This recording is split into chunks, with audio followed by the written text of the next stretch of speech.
tout le monde, bienvenue du coup dans cette nouvelle vidéo. Donc comme beaucoup me l'ont demandé, on va faire cette fois-ci un fond au Neocolor 2. Donc là par exemple on a trois fonds différents, tous les trois faits au Neocolor 2. Donc on va essayer de s'inspirer de ces fonds là. J'aimerais beaucoup refaire celui-ci car je trouve qu'il est vraiment adaptable à beaucoup plus de colos que les autres, même si en soi ils sont tous adaptables, hein, mais c'est vrai que j'aime particulièrement bien celui-ci. Donc on va partir sur un fond, le même fond, du coup sur une illustration Harry Potter également, pas forcément Fabienne Attanasio, mais dans le livre des enluminures. Et donc gros warning avant de commencer, si vous débutez peut-être en Neocolor 2, que vous n'avez pas trop fait de fond, moi je vais utiliser pas mal d'eau, donc je vous conseille plus d'utiliser un papier assez épais, pas forcément un papier de type Amazon, histoire que vous puissiez vous faire la main un petit peu avant de passer sur du papier Amazon, même si sur du papier Amazon c'est totalement possible. Par exemple, je vais vous montrer un colo du coup que j'ai terminé cette semaine. Du coup, vous allez le voir en avance, mais c'est pas grave. Dans un Nice Little Town. Ce n'est pas un Nice Little Town, c'est un de Christmas. Donc voilà.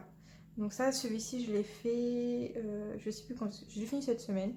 Et donc tout le ciel est fait au Neocolor 2. Et donc on voit bien qu'on retrouve cet effet du plus clair au plus foncé au niveau de la lune. On peut refaire la même chose ici sur une petite, sur un petit endroit comme ça. Et je trouve que ça marche plutôt bien sur pas mal de colos. Donc on va partir sur celui-ci. Alors il est vrai que j'ai parfois un petit peu de mal à reproduire exactement à l'identique les mêmes fonds. Donc ne vous étonnez pas si ça ne ressemble pas au centimètre carré près à celui-ci, mais on va tenter. Donc, l'illustration que j'ai choisie, ça c'est mes Neocolor 2, et dans le livre des enluminures, mais il est applicable vraiment partout. Là, c'est parce que j'ai envie de faire un Harry Potter. En plus de ça, on est dans le temps du challenge d'Héloïse des 4 maisons. Donc, je ne dis pas non à des points pour ma maison.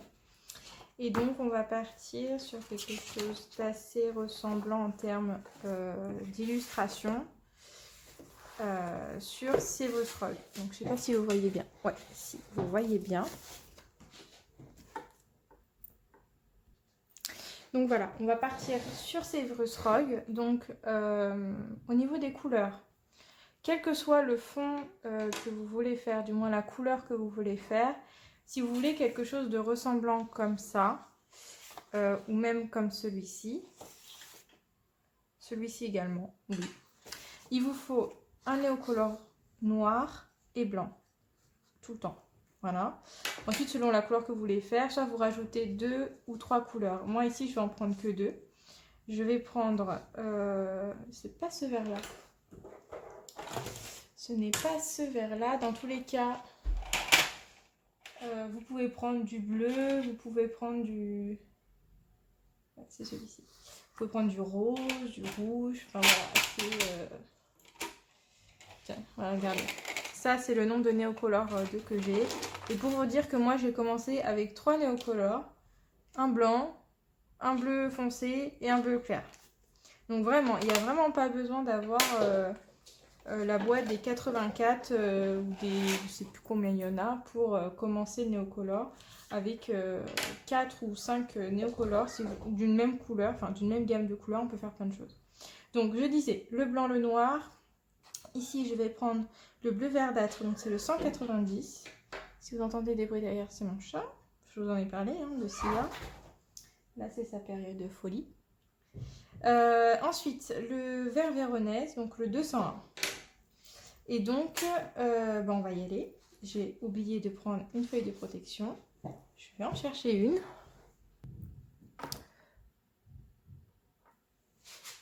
Voilà, donc on va y aller. Donc, moi je commence toujours une première étape à poser mes couleurs. Enfin, du moins placer mes couleurs. Donc, je vais faire d'abord le plus foncé. Donc ici, vraiment dans les extrémités. Pour donner vraiment un côté peps quand on va venir aquareller. Puisque j'ai vraiment envie qu'il y ait un côté assez sombre.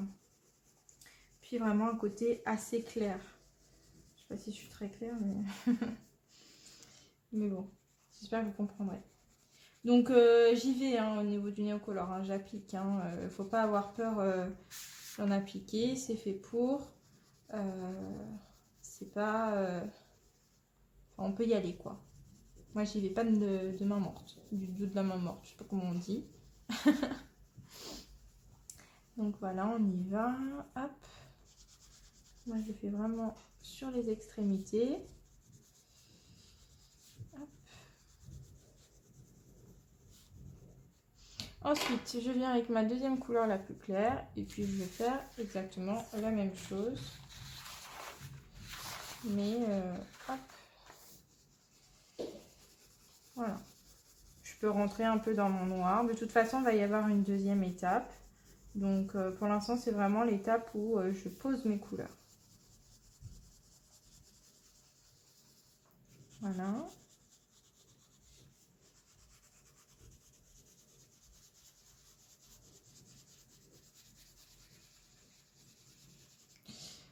Ensuite, je viens avec ma deuxième couleur verte. Et je fais la même chose. Enfin, vous voyez, il n'y a vraiment rien de sorcier. Moi, en plus, j'aime bien colorier comme un enfant de 4 ans.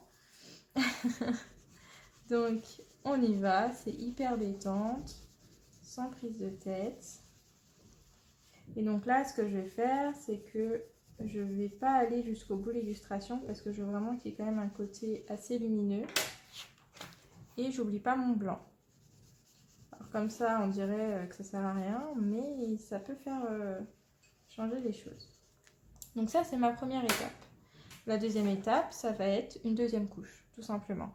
Où je vais venir accentuer les endroits où je veux que ce soit vraiment intense. Donc vraiment là sur les bords, moi je veux que ce soit vraiment noir, noir, noir. Donc je repasse et pareil, j'appuie. N'ayez pas peur d'appuyer, vraiment. Le fait d'appuyer, ça va ramener beaucoup de pigments. Et le fait d'avoir beaucoup de pigments quand on va aquareller, on va pouvoir bien le travailler. Et donc c'est ce qui va faire qu'on n'aura pas beaucoup de traces. Ou du moins des traces qui seront réfléchies et qui seront voulues, entre guillemets. Voilà, là j'hésite pas, hop, j'y vais. Donc après là c'est un fond qui est assez simple puisque c'est juste un dégradé. Mais vous pouvez faire des zones de lumière pour donner un petit côté un petit peu mouvant comme sur certains colos que je vous ai montré. Voilà, c'est selon vos préférences. Ensuite, je prends mon vert foncé et je vais faire la même chose mais je vais vraiment rentrer dans mon vert. On a l'impression qu'on ne le voit pas, mais quand on va mélanger, on aura vraiment le dégradé et donc on n'aura pas une démarcation nette entre les couleurs. Et donc c'est ce que je trouve bien de faire. Et donc pareil, hein, j'appuie, je n'hésite pas. Hop. Alors aujourd'hui, je ne vous montre pas ma tête exprès, puisque je rentre du travail après une nuit quasi blanche, parce que j'ai de gros soucis de sommeil, donc j'ai une tête pas très présentable. Mais bon. Ensuite, j'ai fait la même chose.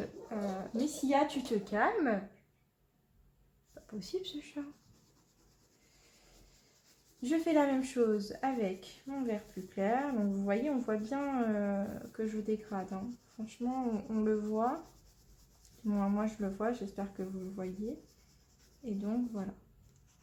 Je peux même en rajouter dans mon noir. De toute façon, c'est le noir qui va prendre le dessus. C'est juste que j'aurai vraiment des sous-teintes de vert qui vont apparaître. Et ça va être intéressant. Hop. Voilà. Et le blanc, très important, il va nous servir à blinder et à éclaircir les coins où on veut donner de la lumière.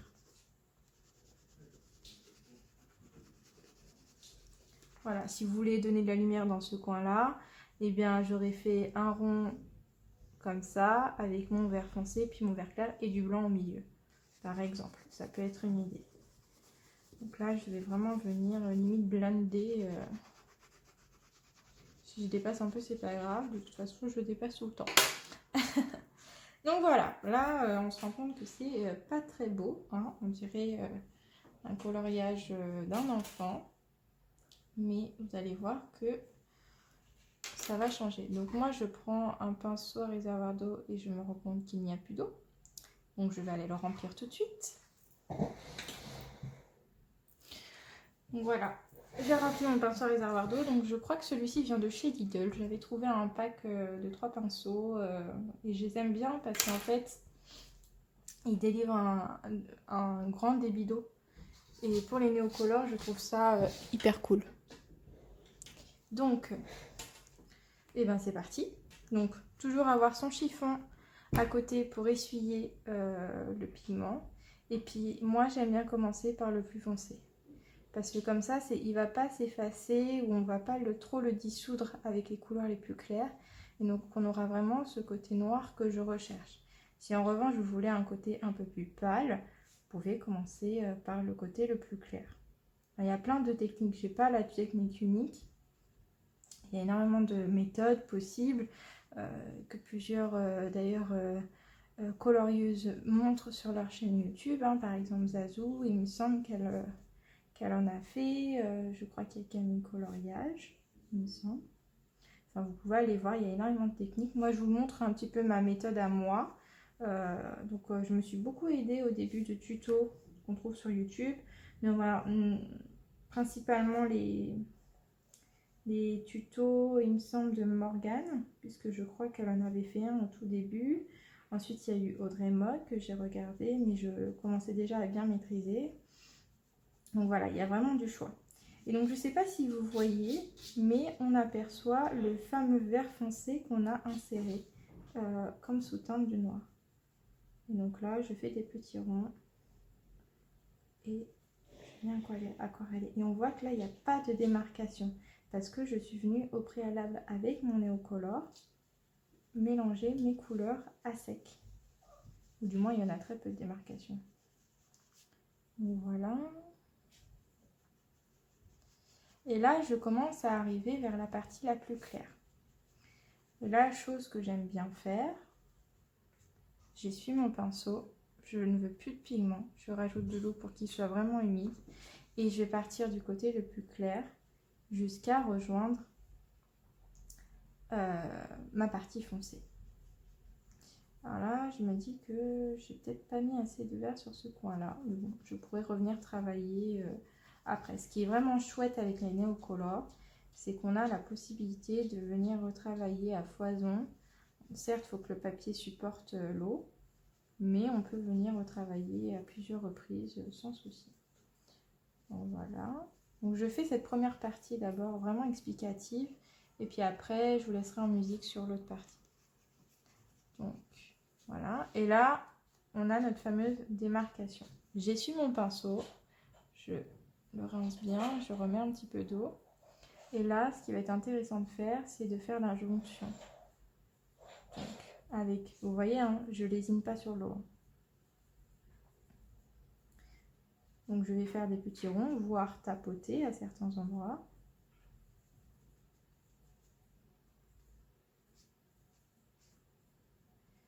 Et voilà. Donc je fais rentrer ma couleur. J'essuie et je fais pareil, un cran au-dessus. Histoire de bien mélanger. Donc je peux tapoter un petit peu. J'aime bien moi tapoter parce que je trouve que ça donne vraiment beaucoup de texture. Et je trouve ça intéressant. Et là, vous voyez qu'on commence à formuler notre fond. Alors, quand on fait un fond au néocolore, je dois l'avouer, il faut être assez patient. C'est-à-dire qu'on n'aura pas le résultat en un claquement de doigts ou en un coup de crayon. Par exemple, quand on utilise des Prismacolor, on arrive à mélanger très facilement.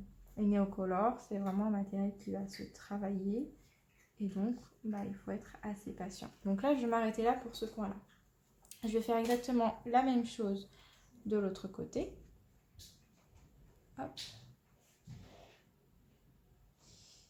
Donc ça va être exactement la même chose. Donc ce que je vais faire, c'est que je vous reprends une fois que tout le fond est fait de cette façon-là. Et ensuite, on passera à l'étape suivante. Ok, donc là, j'ai aquarellé tout le fond. Donc j'avais dit que je vous laisserai en musique, mais en fin de compte, je ne l'ai pas fait. C'était pour éviter que la vidéo soit trop longue. Donc là, ce qu'on va faire, c'est on va laisser sécher un petit peu, histoire que le papier ne soit pas trop imbibé d'eau, mais vraiment en surface. On n'est pas obligé de laisser sécher 30 ans. Et donc là, on va passer à l'étape la plus importante, c'est de pouvoir retravailler le pigment en rajoutant par exemple du pigment.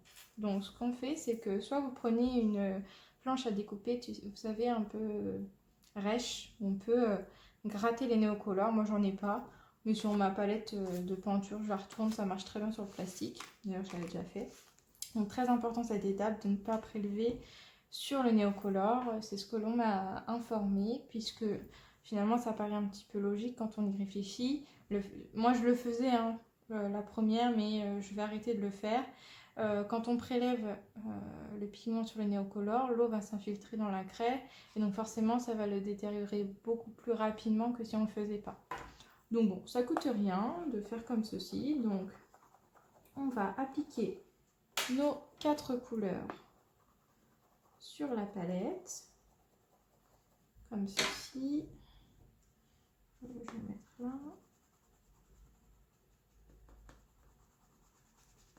Hop, en blanc. Et donc là, on va venir le travailler tranquillement. Alors moi, je vais commencer par mon noir et je vais rentrer dans ma couleur la plus claire et après on fera l'inverse, comme on a fait pour aquareller finalement.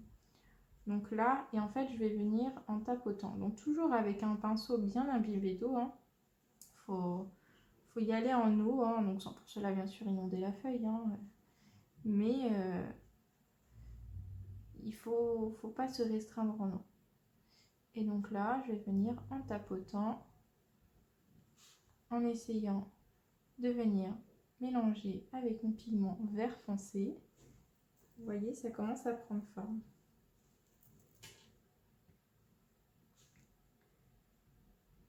Hop. Et donc on va faire la même chose sur toute la partie sombre.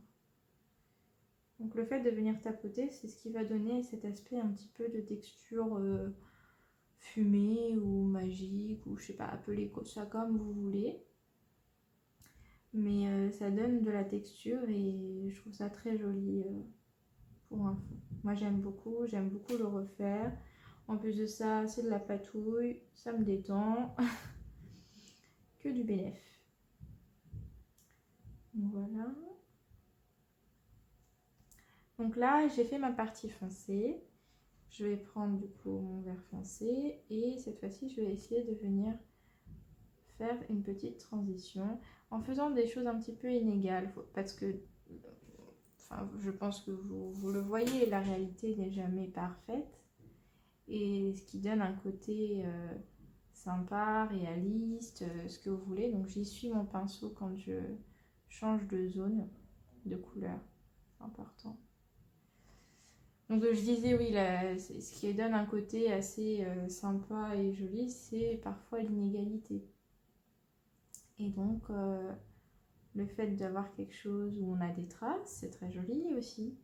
Quand on a quelque chose texturé, c'est très joli. Enfin voilà, vous voyez où je veux en venir.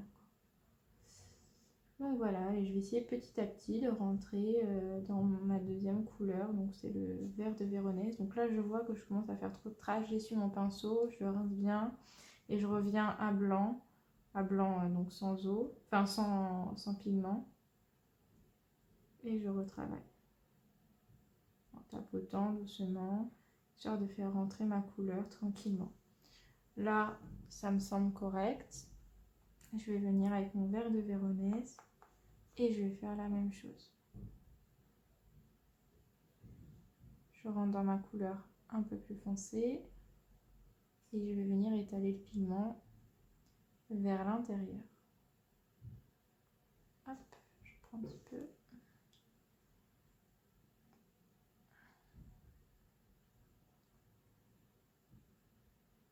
Alors, tout à l'heure, je vous disais que j'avais pas mis assez de vert là, donc je pense que je vais en rajouter.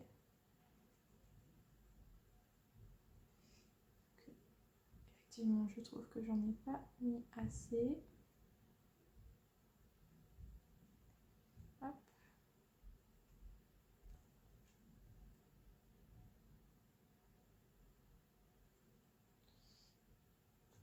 J'essuie bien mon pinceau. Et mon pinceau sans pigment. Alors, ce qui est intéressant également, c'est de vraiment bien poser toute la mine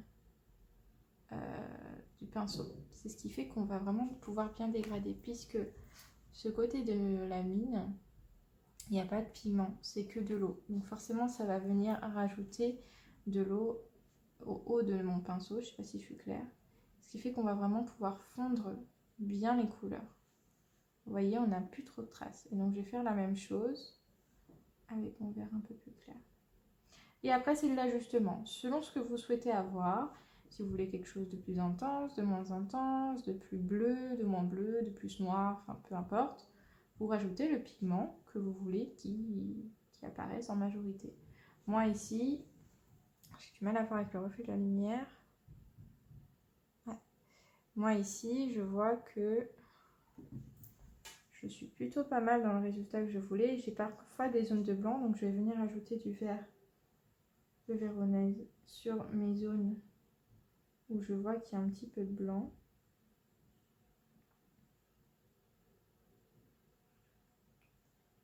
Et je fais ça partout. Si je vois que j'ai trop de vert, hop, je viens rajouter du noir. Enfin, vous voyez, après c'est selon ce que vous souhaitez avoir. Il n'y a pas forcément de règles particulières, précises à suivre. Il y a des conseils, des astuces pour bien étaler le pigment, pour éviter de faire des traces, l'histoire de tapoter pour donner un effet fumé, enfin voilà.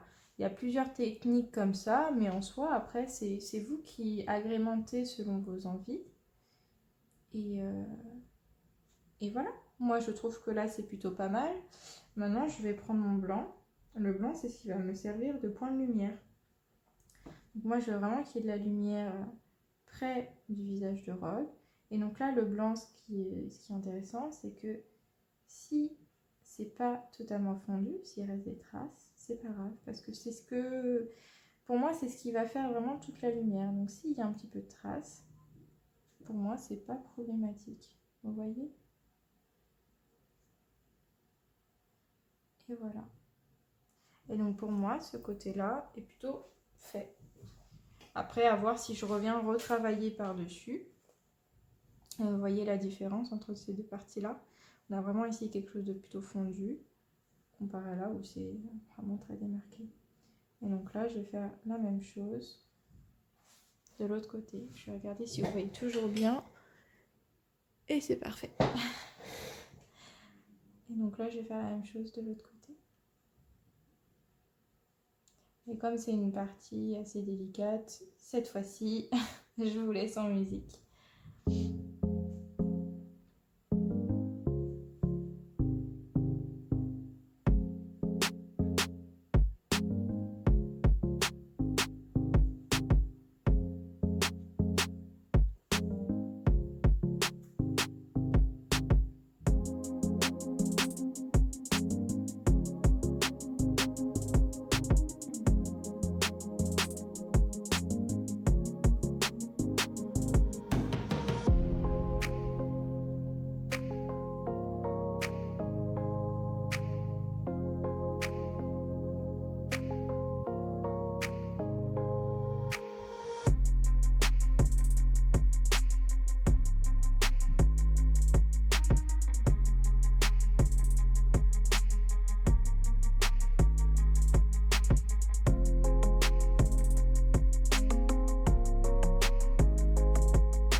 Et aussi une chose, si vous voyez que votre pinceau à réservoir d'eau commence à être un petit peu trop sec, n'hésitez pas à appuyer pour remettre de l'eau parce que c'est vraiment l'eau qui va se faire balader le pigment.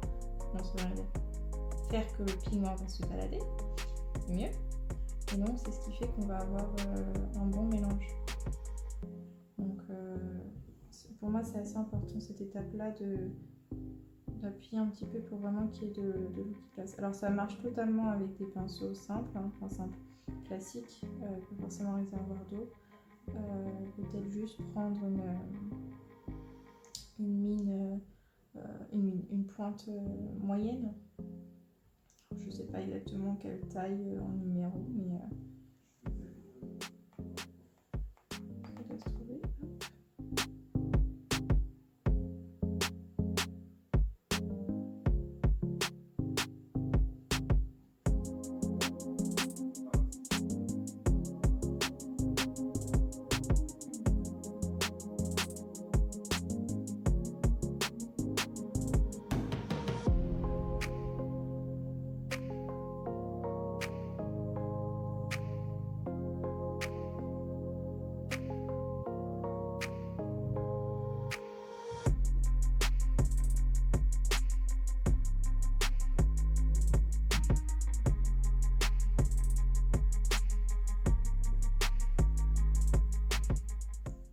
Alors là, je vois que c'est pas exactement le même côté, enfin la même chose. Je vais venir ajouter un petit peu de vert pour affadir le peps du blanc.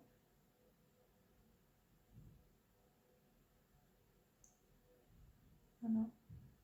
Et donc vous voyez, hein, dès que ça commence à sécher, on a vraiment quelque chose de très sympa. Donc là c'est parti, je n'ai pas vu la retravailler. Histoire qu'il n'y ait vraiment pas de traces, je vais venir retravailler juste avec de l'eau et un petit peu de pigment. Toujours de la même façon. Et donc après c'est pareil, si vous voulez faire d'autres effets, si vous voulez faire un effet de ciel en balayant, vous pouvez tout simplement balayer votre néocolor, pas forcément tapoter. C'est tout à fait possible, je l'ai déjà fait, je pourrais vous montrer. Et donc voilà, donc quand on regarde un petit peu de plus près, c'est encore un petit peu mouillé. Donc on va attendre cette fois-ci que ça sèche un petit peu plus, histoire qu'on n'ait plus du tout de reflet et que le pigment se soit bien intégré et fixé sur la page. Puis on va voir après si on retravaille encore un petit peu. Donc là c'est quasi sec, donc j'en profite pour vous montrer du coup un colo différent avec du Neocolor 2, mais que j'ai travaillé différemment. Donc celui-ci vous l'avez vu dans mes colos terminés. Et donc le fond c'est du Neocolor. Mais vous voyez cet effet là fait que j'ai pas tapoté en finition. Je suis vraiment venue en hachure pour venir faire ces effets un petit peu de nuages. Et après je suis venue avec mon encre blanche passer toujours avec le même mouvement par-dessus. Si ça vous intéresse, je pourrais également vous refaire ce fond là en tuto. Dites-le moi en commentaire. Voilà. Donc là, je pense que ouais, c'est bien sec. Donc là, je vais peut-être revenir un petit peu retravailler ce coin-là. Je sais pas si vous voyez très bien, mais pour moi, il n'est pas assez clair par rapport à celui-ci. Donc je vais venir ajouter des petites touches de lumière. Je vais venir toujours sur ma palette au ton blanc, hop. Donc je vais venir, donc pareil, je pose bien toute la pointe de mon pinceau ici. Et après je vais venir juste tapoter sur les côtés un tout petit peu.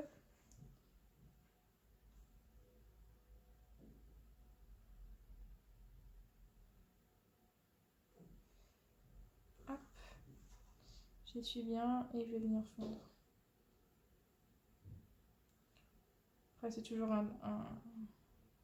un travail de je remets, je remets pas, je remets pas.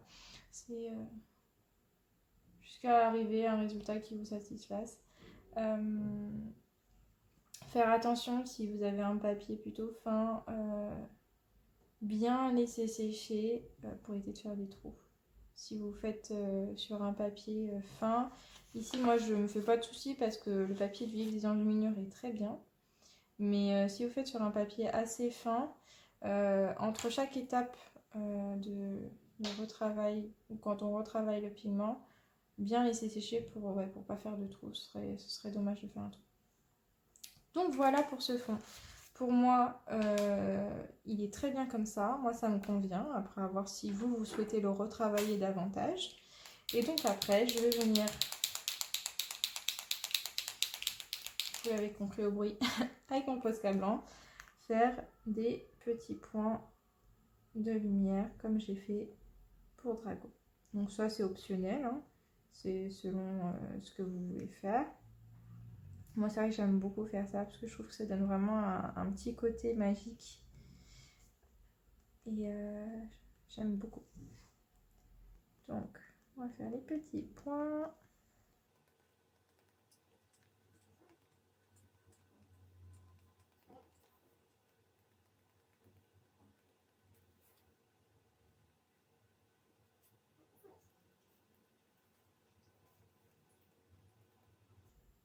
Donc, faire attention parce que si vous venez de retravailler comme moi et que c'est encore un peu mouillé, le Posca peut accrocher un petit peu.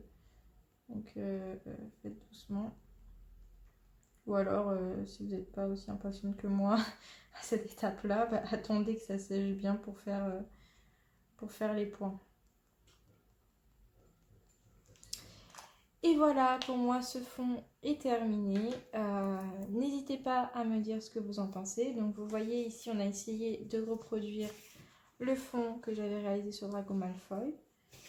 Ce n'est pas exactement le même que celui de Ginny ou de Luna. Mais par exemple, si je prends le cas de Ginny, je me suis focalisée sur l'endroit où les étoiles étaient présentes pour faire mon blanc. Puis je suis venue dégrader avec mes couleurs un peu plus claires. Et sur les côtés avec mon noir. Et c'est exactement la même technique. Donc voilà, donc j'espère que ça vous aura plu, que ça vous donne des idées pour une nouvelle méthode d'application Neocolor 2. N'hésitez pas à me dire ce que vous en pensez en commentaire, si vous allez essayer de le faire. N'hésitez pas non plus à me taguer sur Insta si vous le faites, comme ça je pourrais voir vos magnifiques réalisations, ça me ferait super plaisir. Et puis comme d'habitude, hein, si vous avez des questions, n'hésitez pas. Et je viens de toucher mon pigment noir qui n'était pas sec. Je vais revenir travailler dessus. Mais voilà, donc j'espère que ça vous aura plu et puis je vous fais de gros bisous.